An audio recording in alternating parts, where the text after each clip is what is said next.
Hello friends, welcome to the new episode of my channel. আমি অরিত্র। এখন এই ভিডিওর মধ্যে আমরা কথা বলবো হচ্ছে এক দিওয়ানে কি দিওয়ানিয়ত বলে ছবিটাকে নিয়ে। যে ছবিটা ডিরেক্ট করেছে মিলাপ মিলন জাভেরি, ছবিতে লিড চরিত্র প্লে করেছে হর্ষবর্ধন রানে আর সোনম বাজওয়া। তো এই ছবিটা এই ছবিটা টার্গেট অডিয়েন্স কারা জানেন? কাপ সিরাপ খাওয়া ছাপড়িরা, সেই একদম পাতাকোর ফাতাকোর যারা হয় না, তাদের জন্য টার্গেট করে ছবিটা বানানো হয়েছে।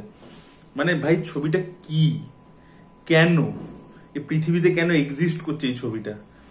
দেখুন, কথা হচ্ছে যে এরকম অবসেসিভ লাভ স্টোরি, অবসেসিভ লাভারের গল্প হতেই পারে, 90s হয়েছে, এখনো হতেই পারে, সেটা হতেই পারে, কোনো প্রবলেম নেই তাতে।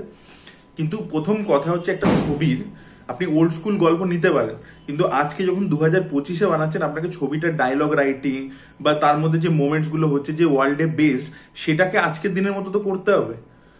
এই যে সাইয়ারাও একটা পুরনো কোরিয়ান ছবি থেকে ইন্সপিরেশন নিয়ে করেছে, আপনারা প্রত্যেকেই জানেন। কিন্তু সেখানে দুটো ইয়াং কাপল, তাদের মধ্যে কথাবার্তা, একটা জেনজি ভাইব কিন্তু মেনটেন করেছে। তারপরে একটা পুরনো কোরিয়ান ছবি স্ট্রাকচার নিয়েছে, সেখানেও ইটারনাল লাভ ইত্যাদি দেখাচ্ছে, কিন্তু পুরো যে প্যাকেজিংটা, কাভারেজটা মেরেছে, সেটা একটা জেনজি কোডের। বা আজকে তামিলে ধরুন এই যে ডুডের মতো ছবি হচ্ছে, যে কথাগুলো বলছে, যে বিষয়বস্তুগুলো বা যে ট্রোপস গুলো, সেগুলো পুরনো 90s তামিল সিনেমাতে হয়ে গেছে, এরকম নয় যে নতুন। কিন্তু তামিল তেলেগু সিনেমাতে হয়েছে, কিন্তু সেটাকে প্রেজেন্ট করছে একটা নতুন প্যাকেজিং করে। কিন্তু আপনি যদি আপনার গল্পও পুরনো আর প্যাকেজিংটাও পুরনো, প্যাকেজিংটাও 90s মতোই লাগছে, তাহলে ভাই আজকের দিনে রেলিভেন্স কি? ডায়লগ দিচ্ছে মনে হচ্ছে 60s ছবি দেখছি, শায়েরির মতো করে করে ডায়লগ দিচ্ছে, দিচ্ছে, এবং ক্রিঞ্জ সব ডায়লগ লিখেছে মিলাপ মিলন জাভেরি, যা তা। ঠিক আছে, আচ্ছা, হর্ষবর্ধন রানে, ভাই আমি দেখুন, হর্ষবর্ধন রানে আউটসাইডার, চেষ্টা করে, আমি চাই যে সে কেরিয়ারে সাকসেসফুল হোক, তার কিছু কাজ আমার খুব ভালো লাগে, ত্যাশ আমার খুব পছন্দের কাজ। কিন্তু ভাই অজয় দেবগন এরকম সেই কাঁধ বেঁকিয়ে অ্যাক্টিং করতো না আগে, ঝুট বরদাস্ত নেই হ্যায়, সেই রকম টাইপের অ্যাক্টিং পুরো সিনেমা জুড়ে করে গেছে, সবসময় কাঁধ এরকম বেঁকে আছে আর দেখে যাচ্ছে। ভাই ওই এক সিঙ্গুলার এক্সপ্রেশন একটা, যে ভাই আমার ওই ছবিটা হিট হয়েছে, সনম তেরি কসম হিট হয়ে গেছে রিলিজে, তো ভাই ওটাকে আমি নেক্সট লেভেলে নিয়ে যাবো, তাই একই টিপিক্যাল জিনিসপত্র করে গেছে। ভাই হর্ষবর্ধন রানে কেপেবল, আপনারা বিজয় নাম্বিয়ারের ত্যাশ বলে কাজটা দেখুন, he is capable of doing great things. ভাই ওরকম নিজেকে বক্স করো না যে ছাপড়িদের জন্য লাভ স্টোরি বানাচ্ছি, ভুলভাল জিনিসপত্র, অন্য জনরাতে ট্রাই করো, আর লাভ স্টোরি বানালে সেন্সিবল লোকেদের সাথে কাজ করো। দেখুন, আমি বুঝতে পারছি এদের এর যে প্রডিউসার, অত বড় প্রডিউসার নয়, ডিরেক্টর বড় নয়, বিকজ হর্ষবর্ধন রানে আউটসাইডার, সে অত বড় ব্যানারের সাথে, বড় ডিরেক্টরের সাথে কাজ পাবে না, এটাও ফ্যাক্ট।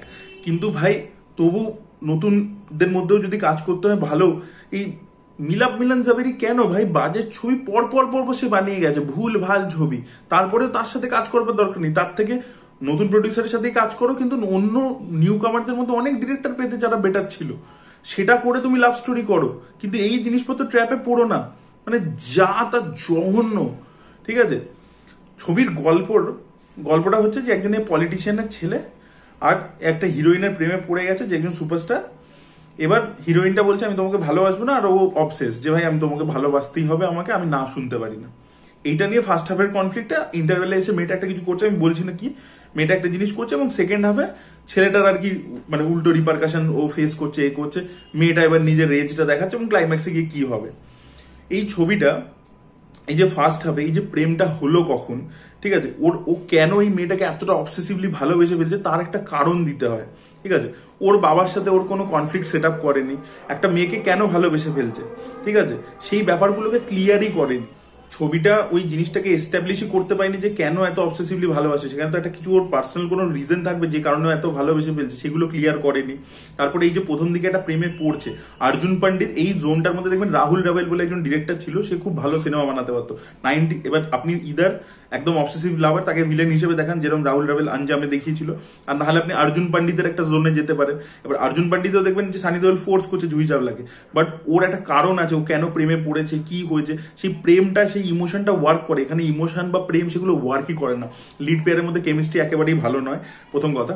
আর ছবিটা 2 মিনিট অন্তর অন্তর একটা করে গান, 2 মিনিট অন্তর অন্তর একটা করে গান, খালি গান দিয়ে দিলেই তো ভাই প্রেম এস্টাবলিশ হয়ে যায় না।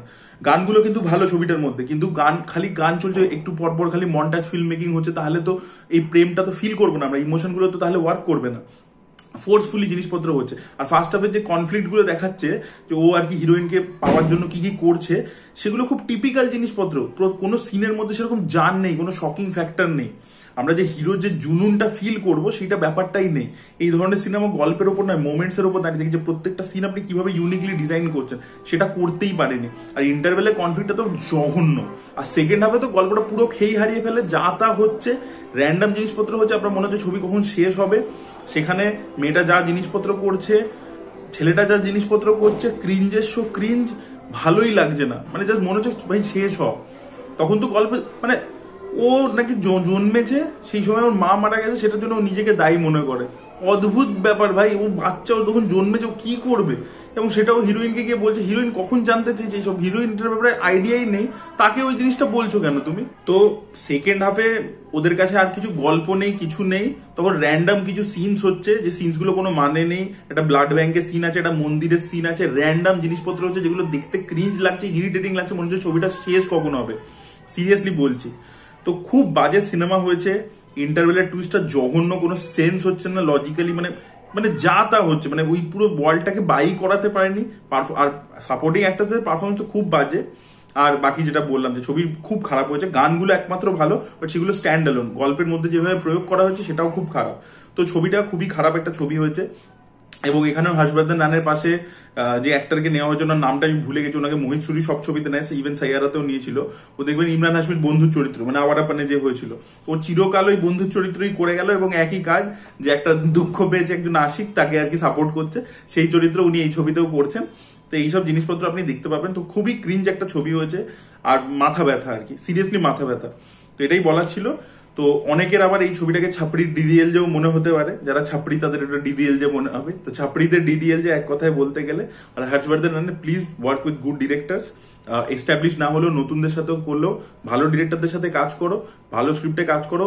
ওই সানাম তেরি কাসাম ওটা হিট হয়ে গেছে, ওটার ফর্মুলাটাকে রিপিট করবার চেষ্টা করো না, সিরিয়াসলি বলছি, ঠিক আছে? আর এই ধরনের লাভ স্টোরি যদি পুরোনো ওল্ড স্কুল হয়, সেটাকে প্যাকেজিংটা আজকের দিনের মতো করে প্রেজেন্ট করতে হবে। ওই 60s এর মতো করে ডায়লগ বলছে রাইমিং এর মতো করে, ওই জিনিস এখন লোকে দেখবে না, সিরিয়াসলি। ছবিটা মানে যা তা হচ্ছে, আর কনফ্লিক্টস গুলো ক্লিয়ার নয়, কেন প্রেমে পড়ছে সেটা ক্লিয়ার নয়, সিনস গুলো ইন্টারেস্টিং নয়, কিভাবে ওকে করছে। আজকে ধরুন একটা লোককে একজন বিয়ে বাড়ি থেকে তুলে নিয়ে চলে যায়, আপনাকে সিনটার মধ্যে তো ইন্টেন্সিটিটা আনতে হবে। এই যে একটা হিরো মেয়ের বাড়ির সামনে গিয়ে ঝামেলা করছে বা কিছু করছে, সেটা তো আপনাকে ইনোভেটিভলি কিছু দেখাতে হবে, বা সেই সিনটার মধ্যে ইনোভেটিভ যদি কিছু নাও থাকে, রেজটা তো আনতে হবে। সেই রেজটা নেই ছবিটার মধ্যে, যাকে আমরা হিন্দিতে জুনুন বলি, সেই ব্যাপারটা নেই আর কি। তো এটাই আর কি প্রবলেম ছবিটা। তো মিলাপ মিলন জাভেরি, মানে আমি জানি না, মানে এত সিনেমা বানায় কিন্তু সব খারাপ বানায়, এটাই বলা ছিল। That was it guys, thank you so much. আপনারা যদি দেখেছেন তো বলবো যে দূরে থাকুন, যদি আপনার সুস্থ মস্তিষ্ক হয় তাহলে দূরে থাকুন এই ছবিটা থেকে, এটাই বলবো। That was it guys, thank you so much, by.